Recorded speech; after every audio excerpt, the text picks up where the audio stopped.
যে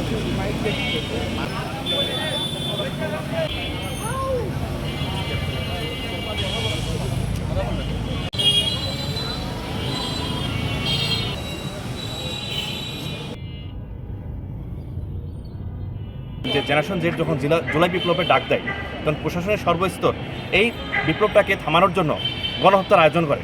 তারই পরিপ্রেক্ষিতে রামপুরার দিকে 19শে জুলাই আপনার ডেল্টা হেলথ কেয়ারের সামনে এক রিক্সা চালককে ওপেনলি জনসম্মুখে গুলি করে হত্যা করে এবং সেখানে ডেল্টা হেলথ কেয়ারের ভিতরে অবস্থানরত যে ডাক্তার ছিলেন ডাক্তার সাদিক সে বিষয়টি অবলোকন করেন এবং সেখানে দ্রুত যান তাকে শেষ চিকিৎসাটা দেওয়ার জন্য, ফার্স্ট এড দেওয়ার জন্য।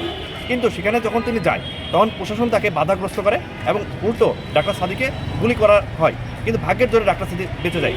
ডাক্তার সাদি তখন আতঙ্কিত অবস্থায় হাসপাতালের ভিতরে অবস্থান করে। আজ জুলাই বিপ্লব সফল। আজ জাতির উচিত ছিল, সরকারের উচিত ছিল ডাক্তার সাদিকে বীর সন্তান হিসেবে ঘোষিত করা। সেখানে খেতাব তো দূরের কথা, আজ তাকে ইসমাইল হত্যাকাণ্ডের জন্য তাকে আসামির কাঠগড়ায় দাঁড় করানো হচ্ছে।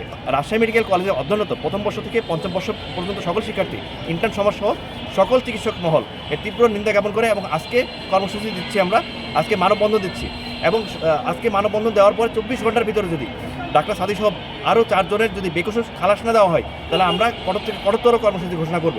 সেটা হতে পারে কমপ্লিট শাটডাউন, সেটা হতে পারে লং মার্চ টু ঢাকা।